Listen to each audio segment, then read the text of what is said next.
Hey everyone, I'm Andrew Yaggie, and one of the most important things in real estate is having a great team to partner with. Today, I'm excited to introduce to you Logan Sonmor. Logan, welcome.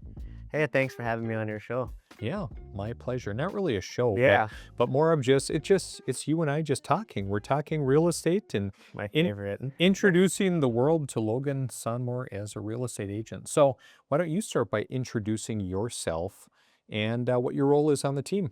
Yeah, I'm Logan Sonmor, agent here, and just grinding for listings and showing houses and whatnot, and trying to get things sold.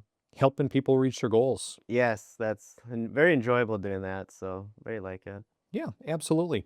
So, talk about your background a little bit. You grew up in the area and have kind of lived around here most of your life. Yeah, pretty much my entire life. Born in Monticello, but we moved up here when I was in kindergarten. So the area, graduated from Ashby, so know the area very well. So Awesome. yeah. And have been here ever since. Worked in some different businesses in kind of a new chapter of life. Here Mhm. you are in real estate. And, obviously, you've been at this for a while now. There are people that have seen you in real estate and think, hey, this is pretty awesome. There are probably some people that have looked at it and said, this is maybe I don't think of Logan being a realtor, but what kind of attracted you to real estate? I really like meeting new people, working with a lot of people, and just helping people meet their goals. And it's fun to meet new people too, and just kind of hear their life stories and try to help them get to where they want to be for the future. And for the most part, everyone when you're buying a house, it's a very exciting and happy time of their life. So it's kind of fun to share that with them too. Sure, absolutely. So obviously, in your life, you've bought and sold personal properties. Did you have any other real estate experience out of, what most people do, buying or selling a home? Not really. I guess a little bit maybe in the renovating a house and kind of modifying it to, or retrofitting it, how you want to call it. Besides that, just kind of, I was just trying to think as I sit here, when it was that we met and where. I remember where. I don't remember exactly what year it was. Do you remember where we met? it was, had to be some, was it a event? Burgess Falls, a chamber event? State of the City event out at the Big Okay. Wood. I knew it was something in Fergus, Mhm. but that was about 7, 8 years ago. Boy, it probably was a decade ago, I bet, because I'm thinking like, as of the shooting of this, like I've been around real estate for 6 years, and it was probably several years prior to that. So, Oh yeah, that's true. so obviously, you talk about real estate, Logan, you've really enjoyed meeting new people, or you do enjoy meeting new Yes. people. And I think you've done a great job, serving, kind of the new individuals that come into several of our funnels, helping them buy, helping them sell. But you've also had the privilege of serving a lot of people, that are in what we would call your sphere of influence, people that you have that know, like, and trust with. Yeah. So everyone knows that I'm super organized and stay on top of things. So that's a big help right off the bat for me. People just knowing my ability to get the job done, whatnot, and stay on top of things. So you kind of get that trust right off the bat of it. So Mhm. and then just keep serving the client, making sure everything goes, gets closed and whatnot, and just stay on top of things. And so it's going pretty well right off the bat. So it's fun.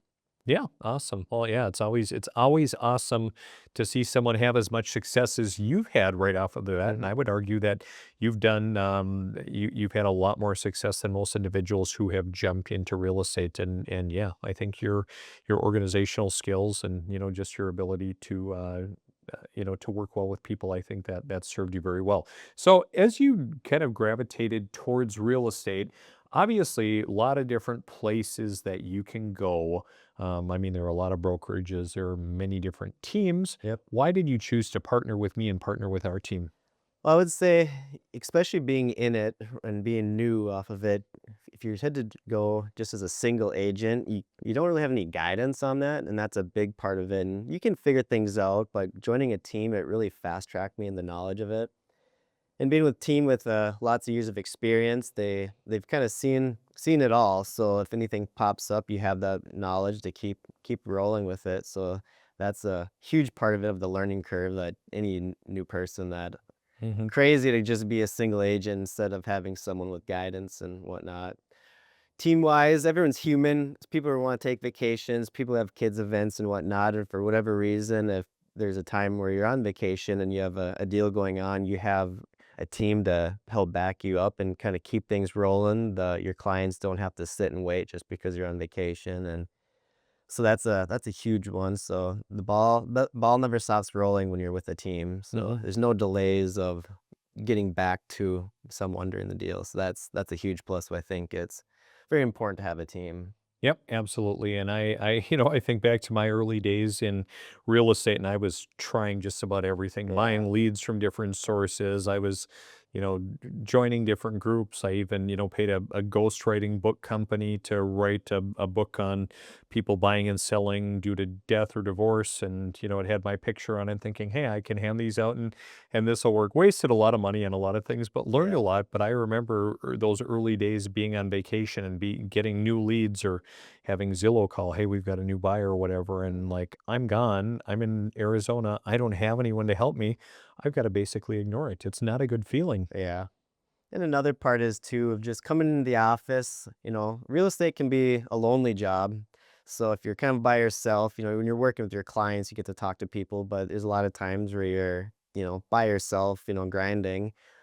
Having a team too, coming in the office, it's kind of not just coming to work. It feels like you're just coming to hang out with some buddies and hanging out while you're doing your work. So that makes it a lot more enjoyable too. And that, that's good to have a great team with great characters and whatnot, so it's a lot of fun on that part of it. So you'd say the culture here is pretty good. Yeah, it's fun, everyone's pretty laid back, we have the same kinda characters, joking around, we get the job done, we gotta be serious when it's time to be serious and whatnot, but just to have that loose atmosphere and whatnot, it just makes it a lot more relaxing and enjoyable, so it's not a dread coming in the office. Everyone here is it's just a fun time Mhm, to do, while you're working mhm. too. Sure. In the time that you've been in real estate, you've seen a lot of things, both from firsthand experience and from other members Mhm. of the team. But what would you say, are maybe some of the most surprising things that you've seen about real estate that you maybe didn't expect?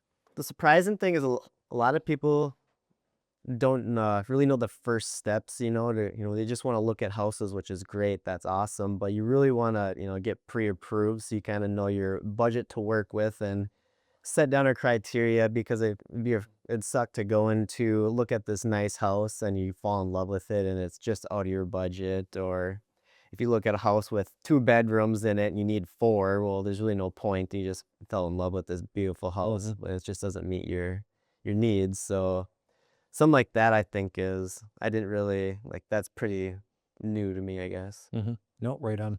When you think of serving clients and you think about service, what does great service mean to you? I'll having the answers for them, staying on top of things and being organized, and once they just giving them the general knowledge of the whole process from step 1 to last step and whatnot. So as long as they understand every step and you kinda guide them along the way, kinda goes back to the last question. A lot of people don't know all the steps or, so it's kinda nice to guide them too. It's just kind of fun to help someone out like that. And What sort of advice would you give to someone looking to buy or sell today? on the buying side of it would be get pre-approved so you can know your budget and just kinda and go with the flow. So a lot of times you're gonna be looking at houses and they're gonna come out and be sold right off the bat, and a lot of people kinda get anxious or stressed out about that. So you kinda have to whatever happens, happens on that side of it and be kinda relaxed on that part. Selling side would be have everything cleaned up and all these little unfinished projects, get them finished before contacting us, and just very helpful where we can get it listed sooner than later knowing that you don't have projects to work on. But do the projects really ever get totally finished? No, not really. Get the main ones done. Yeah, you gotta draw a line somewhere. I even look at my own experience and, selling over the years or thinking about it. It's like, boy, I have all of this work to do but again, gotta draw the line somewhere. Yeah. Mhm. What is maybe one biggest piece of advice not just for someone, buying or selling, but also I look at you and your life experience. And, Mhm. there may be some individuals today. I mean, a lot of people talk about real estate. And so maybe whether it's investing or even for someone considering a career in real estate, been on the outside looking in, buying and selling, you've been on the inside looking out, whether it's an investor or someone looking to get into this business, what kind of advice would you give? Telling someone that's trying to get into the business kind of goes back to the whole team versus single agent. It's if you can join someone that will help guide you and fast track you with the knowledge, like why would you not take that advice and go with someone that's done has their failures and will figure it out what works, what doesn't work. So something like that on joining, getting into the business would be that part of finding your group, someone you can enjoy your time with too, in the same characters, and versus being a single agent where it's just kind of you're a little lost right off the bat. And if you didn't have, like Lynette and you, very helpful, especially right off the bat to get things started. And I couldn't imagine how long it would take to get my knowledge to where it is already without that help and Hmm. guidance. So Sure. so Things in real estate can be stressful, mhm. and you probably have even seen and thinking, whoa, I didn't imagine this amount of emotion Yeah. or whatever else. How do you handle, the stress, the invariable stress of the transaction, and also, keeping your clients level headed? Yeah, you kind of have to have the attitude, life and work and life just in general. It's anything that's out of your control. Don't stress it. You can only do so much. Stay on top of things. Do what you can do to keep things rolling. But again, a lot of things are out of your control. So why stress something that you can't prevent? So just kind of keep that mindset is the most important part, I think. And that's just not in the real estate world. That's just life in general. Right. So We live in the land of 10,000 lakes and, over 1,000 lakes in Otter Tail County, even mm. though I guess you didn't grow up right in Otter Tail. Or did you guys live in Otter Tail Yep, County? Dalton. Okay. I'm the Oh, yeah. country in Dalton. I get confused between you graduated from Ashby, but you lived in Dalton. Yep. Anyway, so we're here with over 1,000 lakes in the county. What are you a lake guy? And maybe what are some of your favorite lakes in the county? Yeah, so I would say my favorite lake would be Eagle Lake. Got relatives that have a place out there, and just the lake itself is really clean and nice. Otter Tail Lake's obviously a big one for the Zorbas and beach bums, stuff like that. You get that atmosphere and vibe. But yeah, just fishing and wake surfing out on Eagle Lake is a lot of fun. Hmm. So Right on. the lake life is just can't beat it. Hard to beat. Do you have a goal of maybe again at some point living on a lake one day? I know you have in the past, or is it kind of one of those things that, it's not overly important to live right on the lake? Maybe in the future when the kids are all out of school and whatnot, like everyone, we were graduate from Ashby, everyone's goal is to get on to Eagle Lake. So that would be fun. But like in as the meantime, we have family out there that everyone's always welcome out there. So we hang out there a lot in the summertime. So, Mhm. but yeah, just kind of see what happens in the future. Don't look too far ahead for that, but Yep. there's pros and cons to everything on lake life. So But you gotta have goals too. I mean, just like everybody else, everyone has a goal and I think you kind of express that maybe one day down the yeah, road. So just kind of thinking about it and mhm, maybe working towards it. yeah, And that's the best thing about working in real estate too, is you get to see so many different properties and, have so many different experiences. It really does. I mean, for me at least, it's got the wheels turning oh, for periodically. sure. Kinda have to settle down, like, "Well, I could see myself living here." It's like, "Okay, let's just" you know, you like your place now, just stay there for and just go with the flow, but yeah, it's the shopping end of it, seeing all these nice houses and whatnot, it is kinda hard not to just keep moving, but Mhm. costs money to keep moving, Yeah, so and just the moving piece. That's Oh, probably my yeah. least favorite part. I hate packing. I Mhm. hate the thought of moving, and it doesn't appeal to me. No. I see even some clients of mine that they move often, or I can think of certain individuals that they love to move around and fix and flip and keep going. Mhm. And God bless them, but that's not me. Yeah. Well, Logan, any final thoughts or anything that you'd like to add before we wrap up today? No, just it's a fun career path. Enjoying it a lot, and it's just fun to serve people and help people get to meet their goals. So that's kind of the fun part about the job. Awesome. Well, Logan, we're happy to have you here. Thanks for taking the time today. Yeah, thank you.